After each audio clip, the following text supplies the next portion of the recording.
Boa tarde, pessoal, tudo bem? Boa tarde. Legal estar aqui sempre, falar de espiritismo. E vamos de novo, né? Eu sou Miguel, todo mundo que está aí me conhece, mas às vezes o pessoal da internet, né, está chegando agora. A gente vai falar de espiritismo, mas antes disso, né, temos a campanha de arrecadação de alimentos e tem várias possibilidades, não é, para que o pessoal doe arroz, feijão, macarrão, farinha. Quem quiser saber mais, a gente pede que entre na página aqui, né? Vou mostrar aqui na tela aqui para o pessoal ver o folhetinho, né? E tem os cartazes espalhados também, diz a Joana que está aqui, né? É uma necessidade importante de, como diz aqui, né? Participe desta corrente do bem. Os itens que estão aqui para serem doados são itens imperecíveis, para que o pessoal possa auxiliar sem julgar quem precisa, né? Muita gente precisa, e ainda mais no frio, ainda é pior, né? O verão tem as suas necessidades, mas no frio é pior, né? Então, quem quiser fazer a sua doação aí, eu também tenho o site harmoniailuz.com.br e lá tem bastante informações. Vamos fechar os olhos, pedindo ao nosso Deus Criador que nos dê inspiração para esse momento de espiritualidade, pedindo a presença do nosso irmão mais velho, Jesus Cristo, e agradecendo aqueles irmãos espirituais que aqui já estão desde sempre, mantendo a parte espiritual desta casa, desde a sua fundação, desde seu projeto, e também o anjo da guarda de cada um de nós, que ele se faz presente neste momento ao nos auxiliar, e auxiliar a nossa teia de relacionamentos e de orações que nesse momento nós podemos encaminhar através dos sentimentos e do pensamento e através da fé. Senhor Deus, que seja feita a tua vontade, muito obrigado e que assim seja. Eu escolho sempre alguma coisa que possa nos aproximar da doutrina espírita codificada por Allan Kardec, da prática do nosso dia a dia, que é o que me faz ser espírita até hoje. Desde que conheci o espiritismo nesta encarnação e até hoje já faz um tempinho, né? E um tempinho já difícil de calcular, por isso que eu tenho aqui um reflexo na questão matemática. Mas claro que fazem aí mais de 40 anos que eu conheci o espiritismo e que ainda estou conhecendo aquilo que está na proposta de transformação da doutrina cristã espírita, ao qual nós estamos todos engajados, também pela caridade material, que acabamos de falar sobre a doação de alimentos, mas muito mais do que isso, como movimento social, ao qual o líder principal é Jesus Cristo, que vive, que trabalha e que é. Não aquele que ficou lá atrás, no passado, com todas as questões, não é, envolvendo os milagres, as manifestações de fé, as próprias contradições dos primeiros cristãos que não sabiam exatamente, né, o que fazer com aquele novo conhecimento, com aquela nova luz, que na verdade não era tão nova assim. Jesus veio para reacender em si próprio e transmitir a luz da imortalidade da alma. E como isso, né, na nossa contradição, nos nossos erros e acertos, torna-se uma bênção no processo evolutivo da imortalidade da alma, já que o nosso objetivo é a felicidade.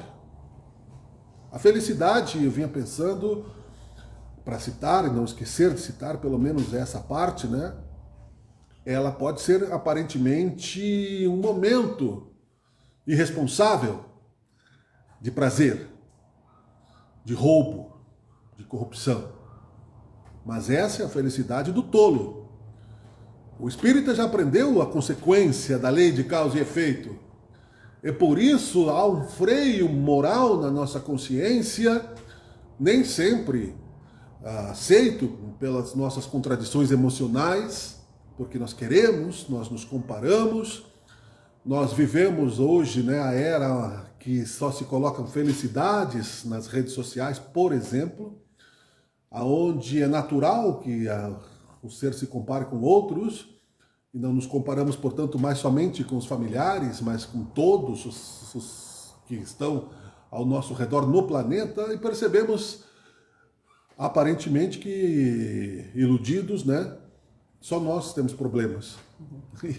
E aquilo desperta uma necessidade de aprofundamento da humildade. É evidente que todos têm problemas no planeta. É um mundo de provas e expiações. Então, até um exercício, não é, de ver a felicidade do outro, que bom que seja pelo menos um projeto de felicidade, mesmo que para ele próprio seja uma ilusão, e que saibamos que Deus dá a cada um segundo as suas obras, neste conceito de felicidade, porém, dentro de um equilíbrio que as reencarnações nos ensinaram a ter, num amadurecimento ainda em processo de transformação ética para o bem absoluto. O que isso quer dizer? Que nós ainda botamos na balança aquilo que acontece conosco, nos considerando muitas vezes vitimados por alguma dor que não consideramos o endereço certo quando nos atinge. Mas será mesmo, né, que eu mereço? Essa é a pergunta natural do ser. Será que eu não estou passando por algo que está errado na minha ficha kármica? Será que a culpa não é do mundo? Não é dos governantes? Não é dos ladrões? Não é das pessoas egoístas? Mas eu sou tão cristão. Eu rezo, eu peço, eu acredito e as coisas custam a acontecer. As coisas demoram a amadurecer e talvez nesta encarnação seja assim até o fim. Porque o fim não é a morte do corpo, é o fim da encarnação, da reencarnação. Nós estamos repetindo experiências até que elas se consolidem sem nenhum tipo de consideração de fantasia e nenhum tipo, não é, de mimo ao qual nos possa trazer a sensação de que podemos, bajulando a Deus, ter um tipo de privilégio, como se fazem com os poderosos da terra, ter algum tipo de vantagem que não seja o amor e a misericórdia de Deus, que é para todos. E, portanto, se ainda, né, nossa felicidade não se consolidou e ainda nós temos que passar por dificuldades, passemos com a visão de progresso.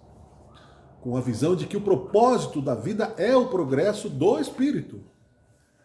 Jesus dizia, né, que os homens da terra se elevam aos tronos, então se colocam, né, acima das pessoas, nos tronos, considerando ilusoriamente, não é, a passagem de tempo de uma maneira totalmente irresponsável, porque o tempo não para ninguém e passa para cada um de acordo com as suas escolhas, dando resultados exatamente na mesma vibração ao qual nós semeamos estas escolhas. É simples na teoria.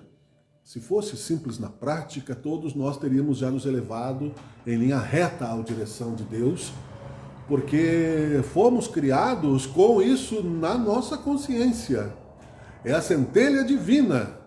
Nós temos isso gravados dentro de nós próprios, na nossa parte incorruptível do nosso ser superior, que nos eleva até Deus a cada momento e que nos faz o contato com Deus à medida que nos mantém vivos. E por isso não é milagre a vida, é obra de Deus, que será aos poucos entendida por nós, à medida que vamos aumentando o poder da aceitação de que Deus é a inteligência suprema e age com detalhes precisos na sua obra de arte, que é cada um de nós como parte desta natureza. Nós somos integrantes desta natureza, nós somos a natureza de Deus.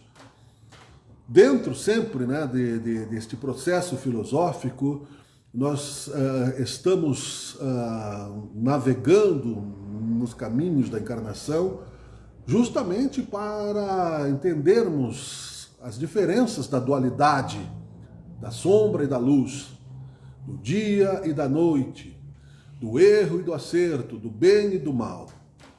E persistir nisso significa que sim, a justiça divina é perfeita no sentido de regeneração, de reconstrução, que nem uma ovelha se perderá, mesmo que esta ovelha seja um pouco desgarrada, às vezes, pelas suas diferenças de sentimentos positivos em amar a Deus sobre todas as coisas e ao próximo como a si mesmo. Na velocidade dos nossos sentimentos e corações, que é relativa à nossa pulsação vital, ao nosso nível de pensamento espiritual individual, precisamos acreditar, sim, naturalmente, nesta existência de um sistema maior do que nós ainda conseguimos proporcionar ao nosso mundo de provas e expiações, como uma organização material, que não erra, que é perfeito, que é o universo e fora do universo, porque Deus está além do tempo e do espaço. Se Deus está além do tempo e do espaço, se Ele criou todas as milhões de galáxias e de sóis e terras e cada célula do nosso organismo que mantém recebendo a energia que nós comemos através do alimento, caindo no sistema perfeito, num organismo saudável, que é transformado pelo estômago e que vai ao intestino, que se espalha até chegar na minha célula minúscula, vira energia que faz movimentar um braço, um dedo, uma palavra, um sentimento e nos faz andar na direção da compreensão das coisas. É muito importante saber que isso só pode ser algo tão magnífico quanto o fato de vivermos na busca dessa felicidade, na certeza de que essa felicidade virá mais cedo ou mais tarde, porque se Deus, como diz Jesus na parábola de olhai os lírios do campo, alimenta um passarinho, alimenta uma minhoca, alimenta uma mariposa aparentemente insignificante, que dirá, não é, da consciência que já passou por este processo e que também está protegida por Deus.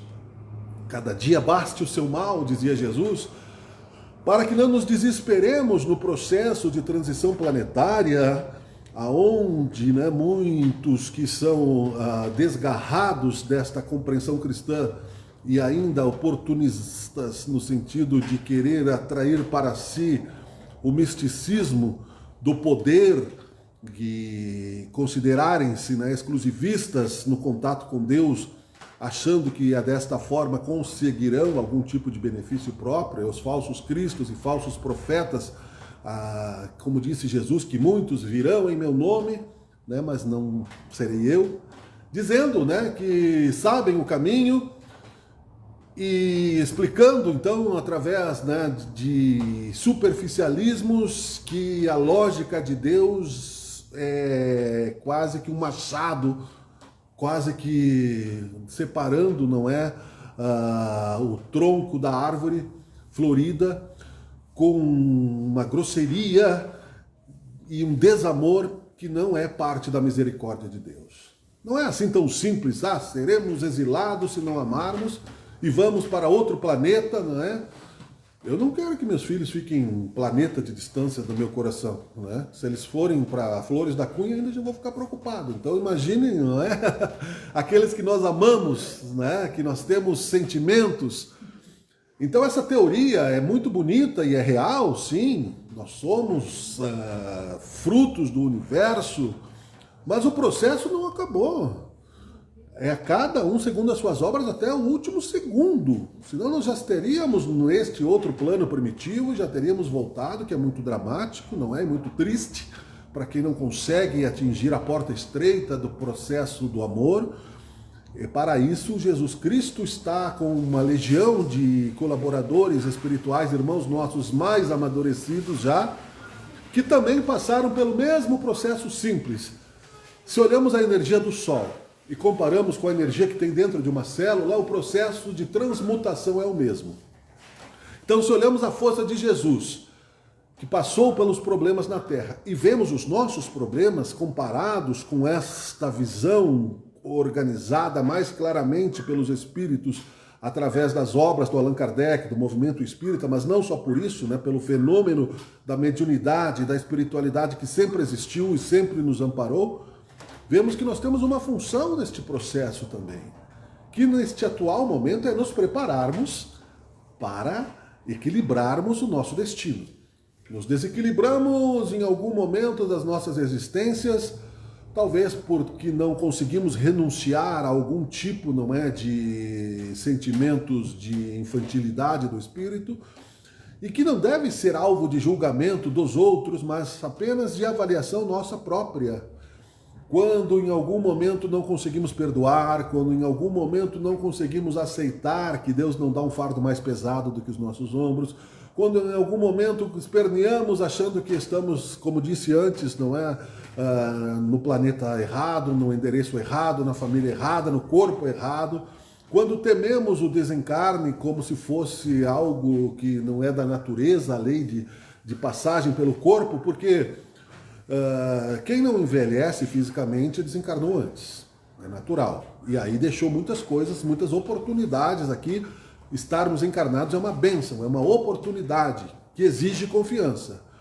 Quando estamos, né, ultrapassando o tempo e chegando já à idade do corpo desgastado, precisamos entender que ali tem outras lições, inclusive de humildade, que nós precisamos aprender, porque se fosse necessário estarmos no plano espiritual, Deus teria nos chamado antes.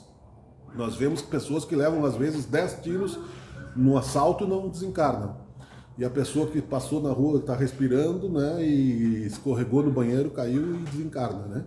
Não é por acaso a vontade de Deus, tirando, é claro, outras questões que o suicídio, né, impõe erradamente e que terão também as suas consequências.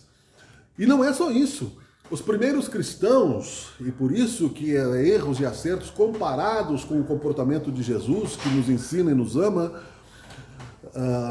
nos traz também a lembrança de que nós estamos aqui porque não nos interessamos antes por este progresso.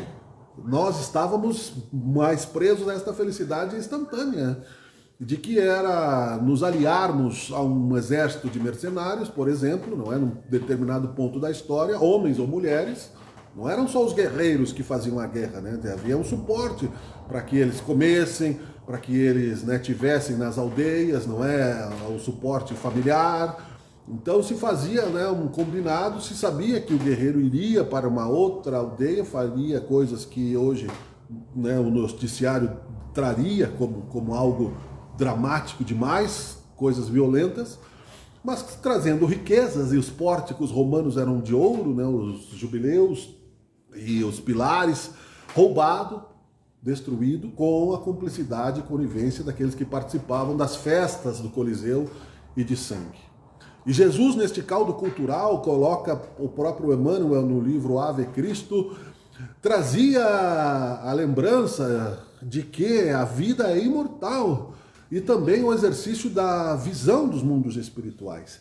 Neste livro, Ave Cristo, rapidamente falando, é a história de um pai que desencarnou por motivos difíceis lá e de aparentes contradições, e que o seu filho, não é, roubado com sua esposa por um romano inescrupuloso que se apaixonou e queria felicidade imediata, não se preocupou com o irmão, levou, né, por artimanhas do poder e do dinheiro o homem ao desencarne, roubando a sua família. Esse espírito queria resgatar, então, o seu filho espiritual, e no plano espiritual conseguiu reencarnar como uma criança próxima daquele núcleo, já não como pai. E por várias circunstâncias, não é o filho que acabou se tornando um espírito rebelde, também não era por acaso que ele foi tornado órfão por um padrasto que depois o transformou num orgulhoso romano, perdendo todas as riquezas materiais, perdendo a própria visão, voltando-se ao cristianismo por necessidade de aos poucos ir amadurecendo e amaciando este orgulho que nos leva a querer a felicidade a qualquer preço e a qualquer custo, na lei de causa e efeito, e entendendo então que a vida é mais do que esta matéria, do que esses momentos, não é, de prazer fortuito. E então esta criança, o quinto Varro era o nome dele, enxergava os espíritos. conversava com os espíritos, né, 200 anos depois, e via, né, que havia ali um chamamento, como os apóstolos diziam, e quando se estava na arena, por exemplo, do Coliseu, as mães cristãs eram consideradas malucas pelas outras mães, porque permitiam que seus filhos fossem devorados na carne pelos leões, mas elas estavam vendo o mundo espiritual, elas não estavam vendo a boca da fera. Elas estavam enxergando ali a necessidade daquela confirmação de fé, naquela amplitude que hoje não existe, talvez da mesma forma tão cruel, mas de outra sim, ao qual nós ainda estamos, então, 2000 e tantos anos depois, buscando em nós, porque não consolidamos nas encarnações passadas. Somos os trabalhadores da última hora e ainda assim não estamos abandonados pelo Cristo, graças à misericórdia de Deus e de Jesus, que dizia, né, no Pai Nosso, e diz: seja feita a vossa vontade, assim na terra como no céu. Deus, que é o Pai Criador, Jesus, o nosso irmão mais velho que nos orienta, mandou através, né, de um clarão de luz Moisés para os 10 mandamentos, quando no Monte Sinai havia ali uma sombra e uma escuridão de materialismo, sendo que os hebreus, né, desgarrados da escravidão do Egito, criaram o bezerro de ouro enquanto esperavam Moisés e passaram a adorar o materialismo também, justamente, né, por a impaciência humana que não sabe esperar a hora certa, né, da libertação. E aí nos comprometemos justamente, né, porque precisamos entender que se não conseguimos enxergar o infinito, porque somos pequenos ainda para isso, precisamos entender, como disse o próprio irmão Jesus, um dia de cada vez. O Consolador prometido não é uma esperança distante do nosso agora, é uma certeza de que dividamos o dia pelos problemas da hora e sigamos, né, passo a passo, mesmo que lentamente, na direção da luz, para que não nos comprometamos mais, não nos atrasemos mais e confiemos de que nós estamos, sim, sob a asa de um Pai que é bom. Não é o Deus cruel que foi colocado em alguns momentos da história, e nem mesmo, né, como tem um livro aqui do Allan Kardec, codificado dentro do Pentateuco da doutrina espírita, deixando claro que não existem penas eternas, que é o céu e o inferno, que vale a pena a gente ler mesmo 200 anos depois, quase, da sua codificação. O Espiritismo veio trazer a constituição desta organização espiritual como a terceira revelação. Falamos de Moisés lá com os 10 mandamentos, ainda era um povo endurecido e rebelde. Jesus chegou a dizer para os hebreus e aqueles que pegaram e colocaram esse conhecimento nos templos, raça de víboras, porque traidores de Deus e de si próprios pegavam o conhecimento, era uma raça de profetas, não é? Ao qual o próprio Jesus fazia parte, não é? E, portanto, ele se dizia, quando foi levado à frente de Herodes, que era o rei dos judeus da época, dos hebreus, não é? Jesus disse assim: eu sou rei, mas o meu reino não é deste mundo. Era uma visão além daquilo que se podia entender ou que se queria entender, sendo que o conhecimento da imortalidade da alma, das leis de causa e efeito, não é algo novo. E Jesus, né, criticava os vendilhões do templo e toda aquela negociação justamente porque ali estava a verdade que nos resgataria da dor, da perda para sempre, da sombra para o túmulo, dessa separação temporária que nos daria motivação para evoluirmos de uma maneira mais saudável.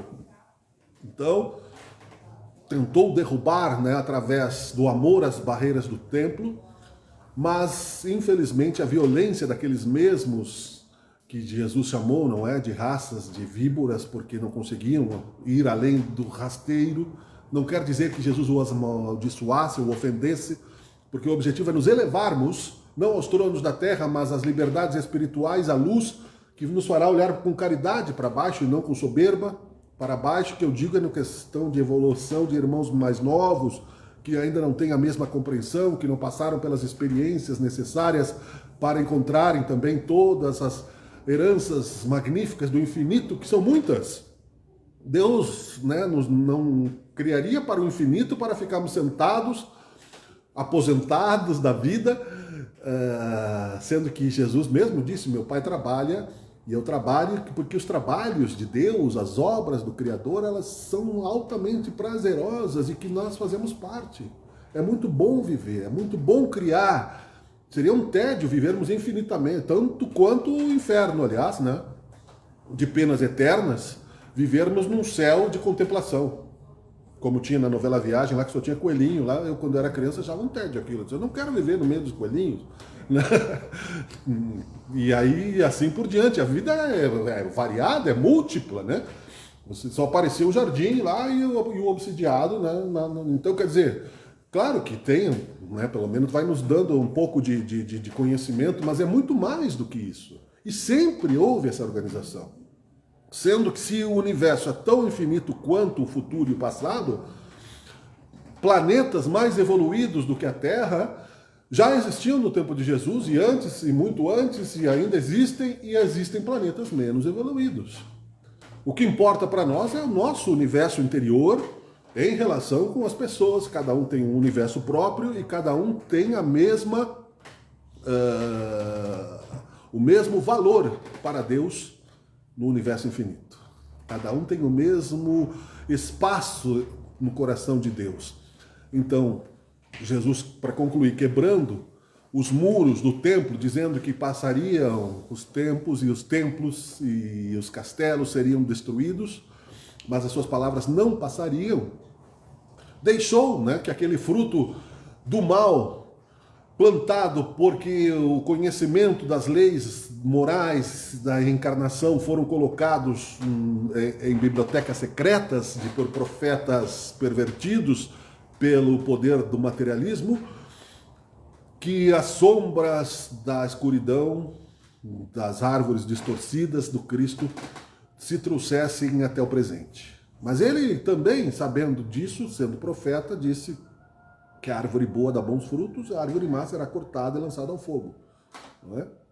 Uma parábola simples, mas lembrando que Jesus é o jardineiro do bem e da luz. E organizou no plano espiritual, então, o caminho do Espírito de Verdade, que é um grupo de espíritos missionários. Nem todos serão totalmente eficientes, ainda está em processo isso, porque nós vemos que só uma parte do mundo conhece a visão espírita das religiões. Não é o futuro das religiões ou espiritismo. Não é, o futuro não é ser todo mundo espírita. O futuro não é todo mundo ser igual em termos de religião, mas todo mundo entender que existem mundos espirituais, que a morte não existe, que existem fenômenos que podem ser tratados de uma maneira diferente, que existem compreensões mais positivas da parábola de Jesus e que o espiritismo tem um pouco de responsabilidade maior nisso, porque aqueles que estão neles envolvidos, não é, já sofreram demais pela cegueira do cansaço de não saber para onde estamos indo, né? Dizem, né, as más línguas, que Moisés ficou 40 anos no deserto porque não pedia informação. Né? Como era um homem orgulhoso, não é? Não queria pedir ajuda para ninguém, né? Mas é claro que não foi isso, né? Ele estava ali esperando, né, um amadurecimento da raça, né, o momento certo. Porque a partir do momento que os escravos saíram das comunidades do Egito, mesmo sendo escravos, né, se perderam. Então, muitas vezes, o nosso grilhão é a nossa salvação disciplinar, né? A nossa limitação financeira, a nossa limitação intelectual, a nossa limitação física. Se um olho for motivo de escândalos, dizia Jesus, arranca e lança ao fogo. Né? É claro que é parábola, né? Não vamos enfiar um garfo no olho, mas quer dizer que nós devemos mudar, tentar mudar, nos esforçar para mudar o pensamento, o máximo que consigamos, para não ficar carregando de energia negativa o corpo espiritual, que vira um câncer depois, lá na frente, e aí a gente vai ter que reencarnar, se o suicida se dá um tiro, volta com problemas mentais, e aí atrasa a nossa felicidade. Não é que a vida acaba, mas é que o tempo para, né?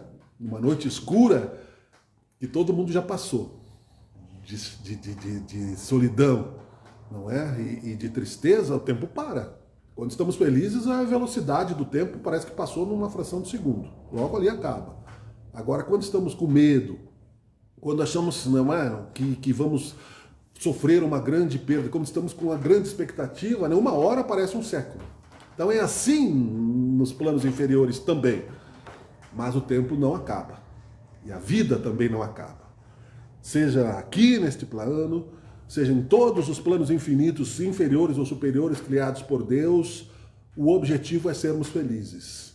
Então, entre erros e acertos, continuemos, né? Que nosso julgamento seja na nossa intimidade com Deus, dos nossos comportamentos, não tenhamos a ilusão de que vamos evoluir sem um processo, né, de passarmos por escolhas difíceis, mas esta terceira revelação deste momento, que é o Espiritismo, serve como uma bênção de um jardim florido que vai irradiar também sementes para outros jardins de um mundo em breve que terá também a misericórdia da reconstrução e será então um mundo em regeneração. Não quer dizer, não é, como eu disse aqui, que irmãos nossos, amigos e amores não estejam em outros momentos, como eu disse, né, daquele pai que reencarnou para salvar o filho, né, dos momentos mais difíceis, das vibrações inferiores, que não teremos outros desafios. Então é um mundo em regeneração, ainda não vamos estar felizes, porque nós podemos ter passado a porta própria estreita de conseguirmos, não, eu consegui livrar o meu karma, vou viver na terra feliz, mas o meu filho não. E agora, como é que eu vou ser feliz, né? Como é que eu vou conseguir ser feliz? E aí nós vamos conseguindo ampliar o nosso pensamento, e Jesus fez isso, e a família universal são os irmãos e amores de Jesus. Então ele é feliz na certeza da imortalidade da alma, mas não descansa. Recebeu São Pedro desencarnado, né? Pedro achou que ia ter lá uma festa, Jesus chamou, então vamos para o trabalho. Nós não somos assim, nosso tempo é desperdiçado levianamente, né? Mas tudo bem, pelo menos não estamos, né, fazendo pior. Então vamos confiar que o melhor que seja uma virtude mínima, consolidada, do que ilusões de progresso que não se sustentam. Que a felicidade será feita de renúncia, de amor, e lá na frente, os mundos felizes, aonde nós passarmos, teremos essa experiência para compartilharmos com todos, generosamente, para a luz infinita. É bom, né? Concluir assim, é saudável, e se conseguirmos manter essa vibração no nosso dia a dia, né, seria quase que um êxtase, né? Então vamos tentar, pelo menos orando, pedir que ela se grave na nossa memória física um pouco mais de tempo, pelo menos o suficiente para nos dar força, para continuarmos, como dissemos, né, no dia de hoje, que cada dia baste o seu mal, fechando os olhos nesta oração, irradiando para aqueles que nós amamos também, que aqui não estão, mesmo que não acreditem na nossa oração, que nós mesmos tenhamos algumas dúvidas, que essas dúvidas sejam superadas pela certeza da presença de Deus, de Jesus nesse momento, e que a fé transforma os corações e as mentes. Muito obrigado, Senhor, por este momento, pela atenção de todos, que seja feita a tua vontade e que assim seja. Obrigado.